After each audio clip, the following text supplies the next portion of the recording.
오늘은 출애굽기 20장 14절 그리고 마태복음 5장 27절에서 32절의 말씀을 가지고 순결한 성도라는 제목으로 함께 말씀을 나누고자 합니다.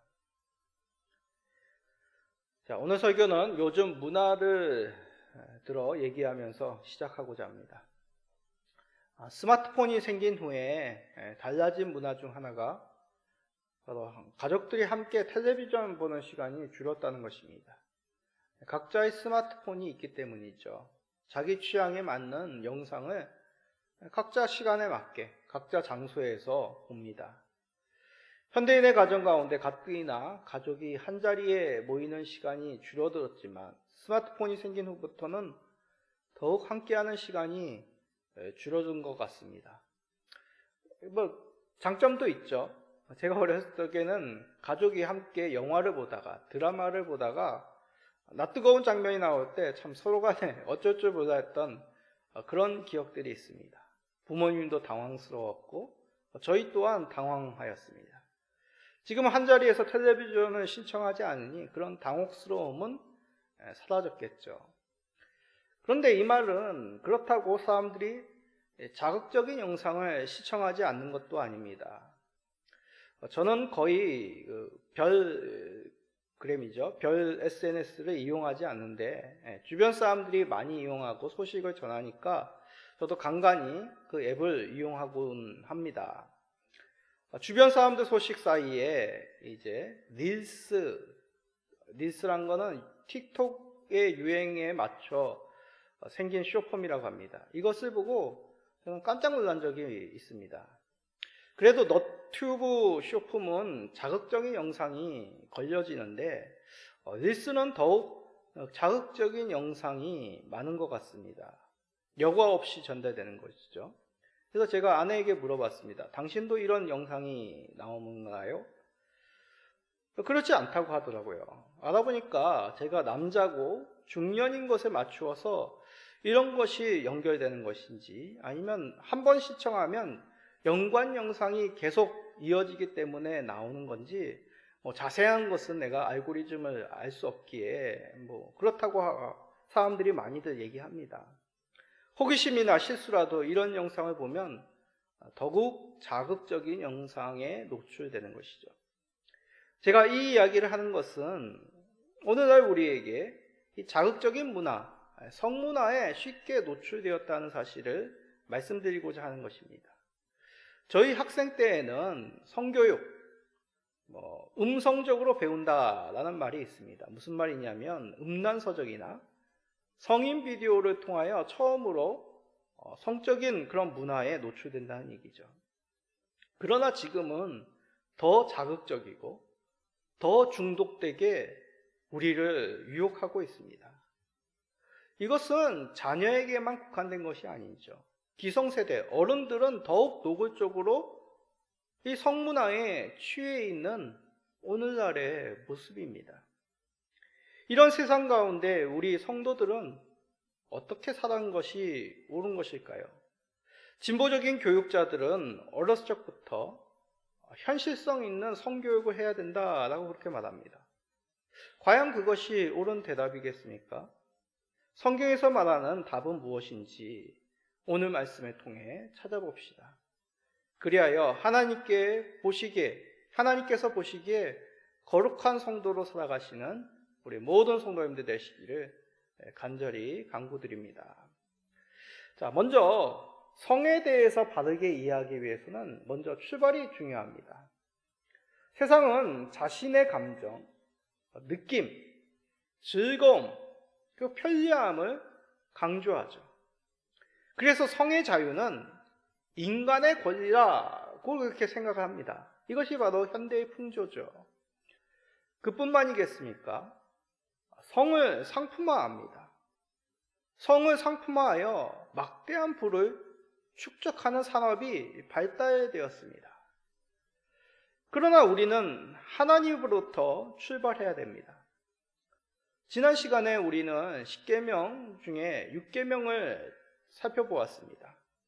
하나님께서 생명을 창조하시고 우리들에게 그 선물, 그 생명을 허락하셨다고 우리가 말씀을 통해 배웠습니다. 그뿐만이 아니죠. 우리를 하나님의 형상대로 창조하시고 생육하고 번성하라고 명령하셨습니다. 그러기에 우리는 이것을 순종해야 되는 사명이 있는 것이죠. 그것이 어떻게 가능하겠습니까?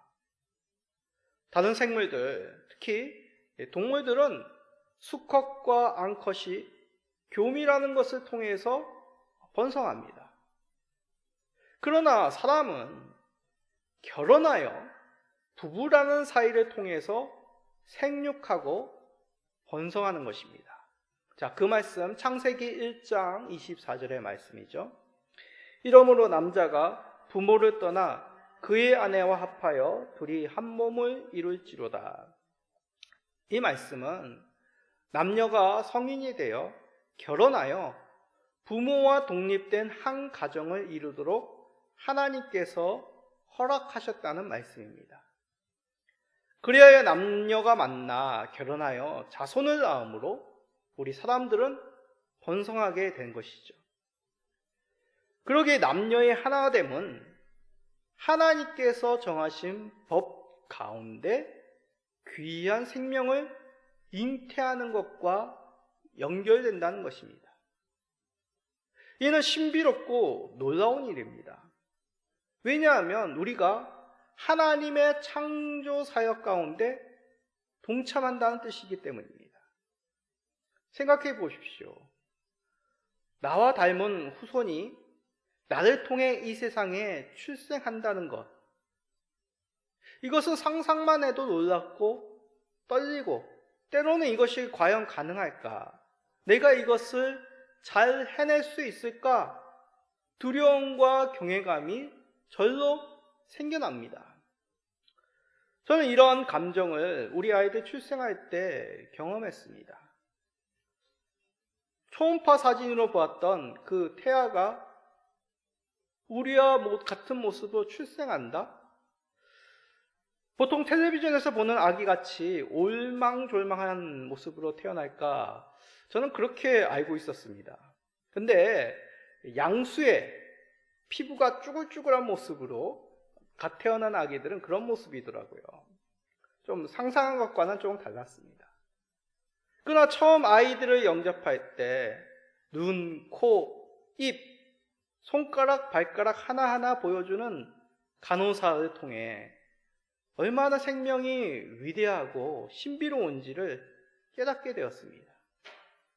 정말 눈으로 볼 수 없었던 그 세포 덩어리가 자라서 한 명의 사람으로 출생한다는 사실. 무엇으로 이것을 설명할 수 있고 무엇으로 대신할 수 있겠습니까? 놀라움이죠. 신비로움입니다. 그렇습니다. 우리는 남녀의 하나됨은 결혼과 생명 잉태의 선상에서 바라보아야 되는 것입니다. 이 뜻은 피임이라는 의학적 관점이나 인구 조절이라는 사회적 관점을 반대한다, 무시한다 그런 내용이 아닙니다. 사람에 대한 바른 이해를 말씀드리는 것이죠.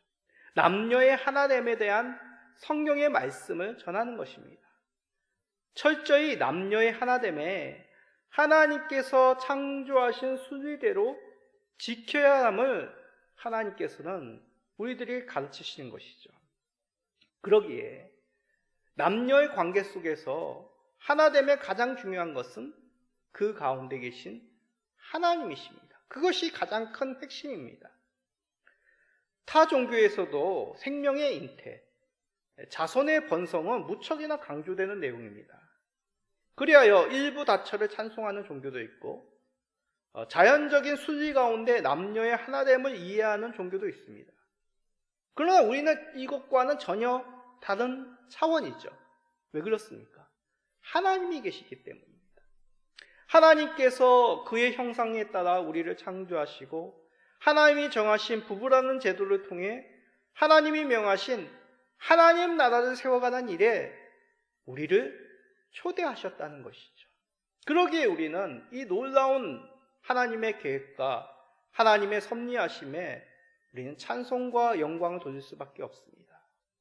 우리에게 말씀으로 들려주시죠. 창세기 1장 22절입니다. 여호와 하나님이 아담에게서 취하신 그 갈빗대로 여자를 만드시고 그를 아담에게로 이끌어 오시니, 하나님께서 흙으로 각종 들짐승과 공중의 새를 지어 아담에게 보이셨습니다. 그러나 이 생물들은 아담과 하나가 될 수 있는 존재들이 아닙니다. 다스려야 될 존재들이죠. 오직 그의 갈빗대를 취하여 창조하신 그 여자만이 아담과 하나가 될 수 있었습니다. 오늘날 혼인제도가 수많은 인간 편의 감정에 의해서, 편리에 의해서 왜곡되고 있습니다. 그래서 어떤 사람들은 결혼제도야말로 가장 낙후된 인간의 문화다라고 그렇게 주장하기도 합니다. 절대 그렇지 않습니다. 우리들의 존재 가치, 내가 있으면 바로 남자인 아버지와 여자인 어머니가 만나 결혼으로 하나됨 속에서 잉태된 놀라운 결과물입니다. 이를 부정한다는 것은 내 아이의 존재를 부정한다는 것입니다. 그리고 더 나아가 인류 사회를 부정하는 것이죠. 물론 기독교에서의 진정한 생명의 잉태는 단지 육체의 잉태만을 말하지 않습니다. 복음으로 인한 참된 생명의 구원을 말하죠. 그러기에 복음의 잉태, 신앙의 전수가 더 큰 의미의 생명의 잉태입니다. 그렇다고 생명의 잉태가 무시될 수 있는 것은 전혀 아닙니다. 남녀가 결혼하여 믿음의 가정, 언약의 자손을 양육하는 것이야말로 지상에서의 가장 큰 사명임을 우리는 잊지 말아야겠습니다. 하나님께서 남녀를 결혼의 제도로 하나 되게 하시며 생명의 잉태를 하게끔 허락하셨습니다. 이런 하나님 중심적인 세계관으로 남녀를 바라보시는, 남녀의 문제를 해결하시는 우리 성도님들이 되시기를 간절히 간구드립니다.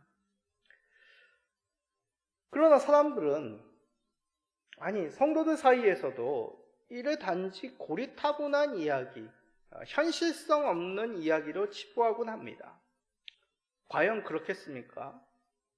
오늘 말씀인 7계명을 한번 읽어봅시다. 짧죠? 다시 한번 읽어봅시다.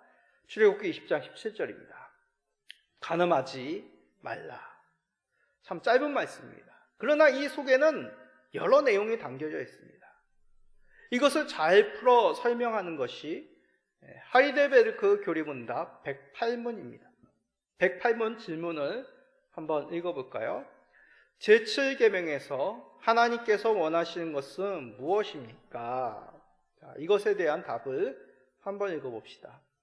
모든 부정은 하나님의 저주 아래에 있습니다. 따라서 거룩한 혼인의 관계에 있든지 독신으로 있든지 우리는 어떤 부정이라도 마음으로부터 미워하고 순결하고 단정한 생활을 해야 합니다. 자, 여기서 말하는 부정은 바로 출애굽기 20장 17절에 있는 간음에 대한 말씀입니다. 간음이란 것이 무엇입니까? 부부 사이의 관계가 아닌 사이에 성적인 관계를 맺는 것이 간음입니다. 그렇습니다. 하나님께서는 부부가 아닌 관계에서 성적인 관계를 맺는 것에 대해서 무엇이라고 하십니까? 저주하신다고 하십니다. 에이, 목사님, 요즘 시대가 어떤 시대인데요? 저도 잘 알고 있습니다. 제가 대학생이었던 때도 서로 동거하고 지내는 그런 커플들이 많았습니다. 지금은 말할 것도 없겠죠. 그러나 세상이 그렇다고 하나님이 말씀하신 내용에 입을 닫을 수는 없는 것입니다. 오히려 7계명에 대하여 설교를 꺼리면 교회 내에서도 성도들 속에서도 하나님이 저주하시는 일을 경계하지 않게 됩니다. 잘 알고 있지 않습니까? 중세 시대에도 지금 툭 하면 튀어나오는 안타까운 소식, 현대 한국교회에서 종교인들이, 목사들이, 성도들이 얼마나 성적인 범죄를 저지르는 것 비밀이 아니지 않습니까? 오죽하면 이단들이 이것을 이용합니다. 자신들이 순결한 교회다, 목자라고 주장하는 그런 어이없는 일이 일어납니다. 왜 그렇습니까? 7계명에 대해서 우리가 가르치지 않기 때문입니다. 하나님의 저주하심을 우리는 잊지 말아야겠습니다. 그러면 중요한 것은 우리가 어떻게 사는 것이겠죠. 먼저 남편과 그리고 아내를 사랑해야 합니다. 잠언 5장 15절입니다. 너는 내 우물에서 물을 마시며 내 샘에서 흐르는 물을 마시라. 자, 요즘 수요 기도회 때 잠언 말씀을 살피고 있습니다. 믿음의 아버지는 자녀들에게, 언약의 자녀에게 당부합니다. 당부하기를 내 우물의 물을 마시라고 합니다. 이것은 은유적인 표현이죠.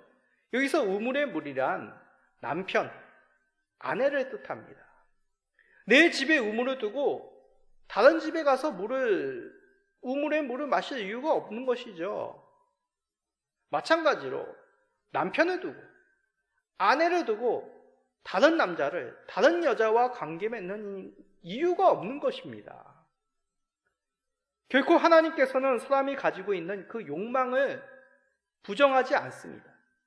그러나 바르게 욕망을 풀어갈 것을 가르치십니다.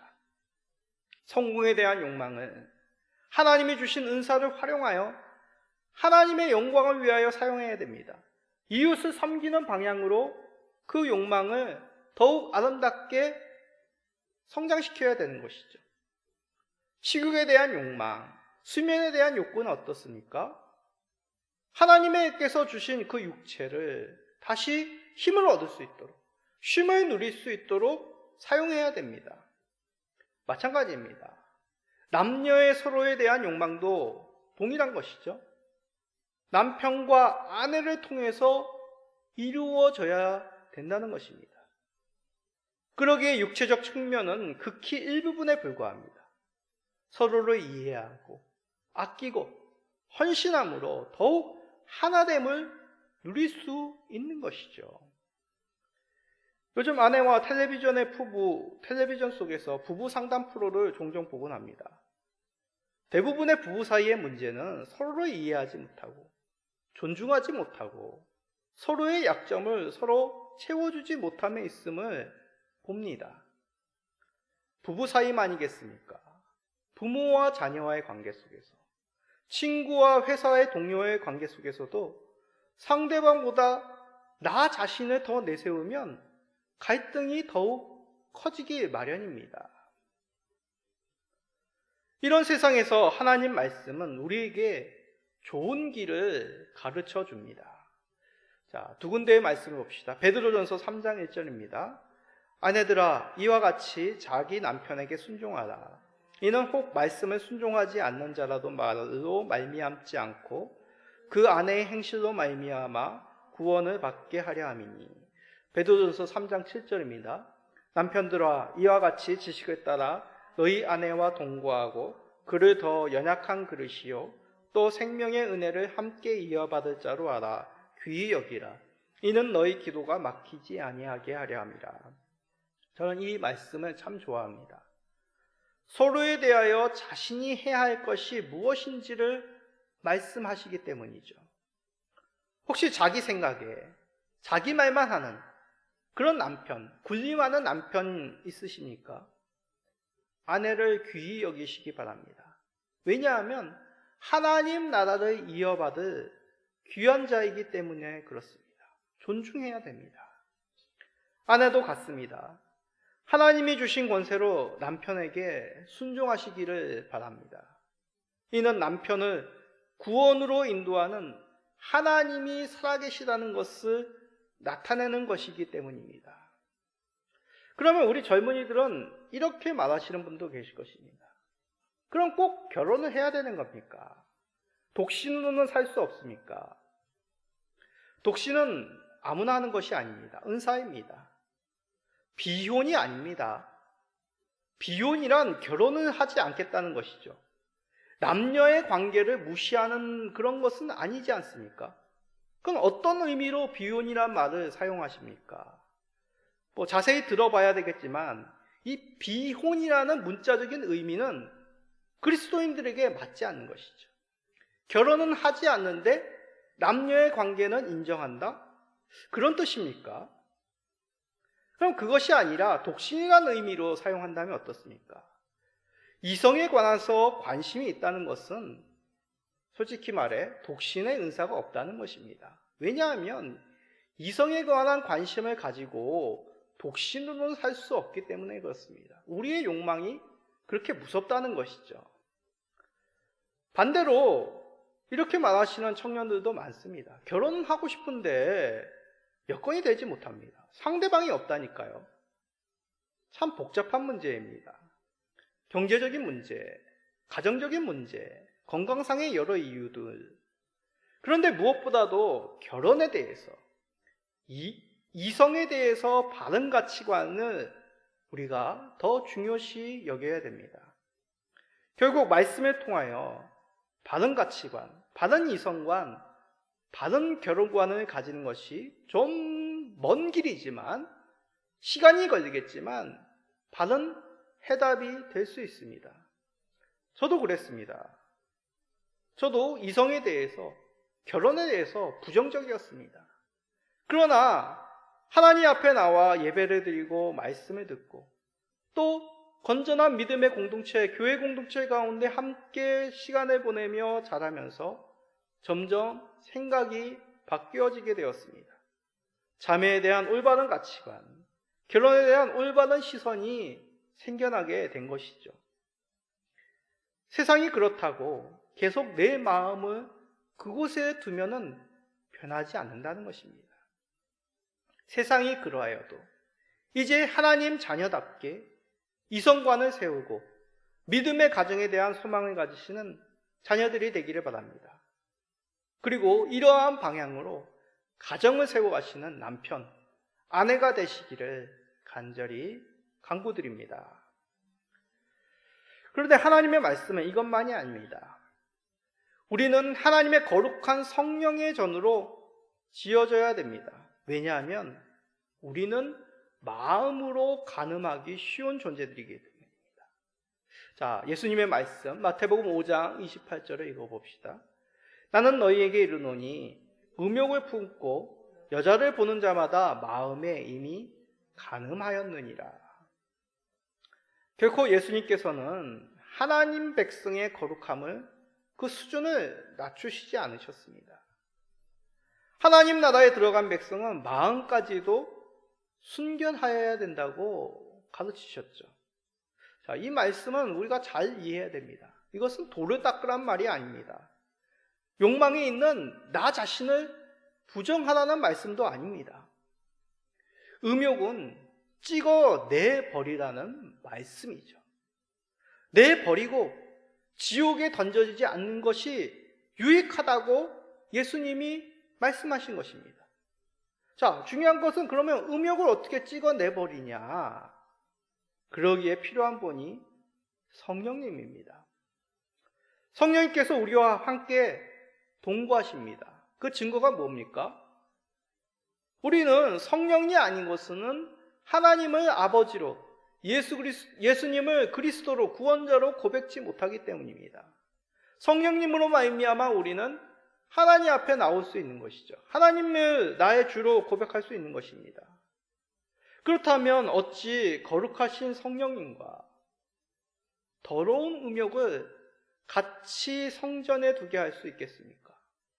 우리에게 성령님이 계시다면 우리는 거룩한 성전입니다. 이런 성전에 법궤와 우상을 같이 둔다니요. 이것은 하나님을 모독하는 것입니다. 우리 하나님께서는 결코 더러운 것을 함께 거하시지 못하시죠.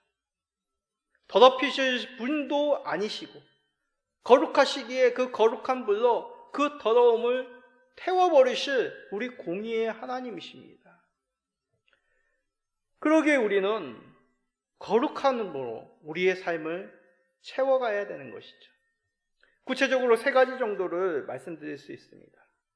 먼저 우리의 마음을 하나님의 말씀을 묵상함으로 찬양함으로 채워가기에 힘써야 됩니다.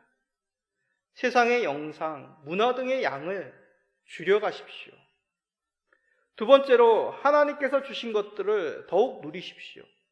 가정, 자녀, 부모, 자연, 그리고 우리에게 허락하신 일터, 그리고 건전한 취미생활은 결코 하나님께서 금하신 것이 아닙니다. 우리에게 금욕주의자로 살라고 말씀하지 않으셨습니다. 하나님이 정하신 그 테두리 안에서 우리가 마음껏 하나님께 감사드리며 서로를 존중하며 사랑하며 살아가는 것, 이것이 우리의 지혜입니다. 마지막으로 하나님께서는 우리를 내버려 두지 않으셨습니다. 믿는 자들과 함께 거하게 하셨죠. 건전한 교회, 믿음의 가정, 성도들과 만나며 교제함으로 그 하나님께서 우리에게 허락하신 것을 더욱 배가할 수 있는, 풍성하게 누릴 수 있는 은혜들을 허락해 주셨습니다. 우리가 이렇게 시간을 보낼 때 우리는 옛날 습관이나 세상의 가치관, 죄된 풍속으로부터 점점 멀어져 성령의 전답게 세워져 갈 수 있는 것입니다. 성령의 전으로 지어짐으로 우리는 더욱 마음의 간음을 찍어내 버릴 수가 있는 것이죠. 자, 이 말씀 어떻게 이해하셨습니까? 아직도 현실과 거리감이 있다고 생각하십니까? 얼마 전 뉴스에 서울 대형교회에서 한국 인구 절벽 정책을 비판하며 돈으로 어떤 프로그램으로 해결되는 것이 아니라고 비판하였습니다. 전반적인 사람의 이해, 남녀의 이해, 젊은이들의 이해, 직장의 문제, 교육정책, 주택 문제 등 전반적인 이해가 되지 않으면 이 문제는 결코 해결할 수 없다라고 지적하였습니다. 그리하여 그 교회는 사회 가운데 소통의 통로로 지적인 어떤 교류의 장, 정책 토론의 전원을 마련하였고 또한 그곳에 재정을 투자하고 있습니다. 그렇습니다.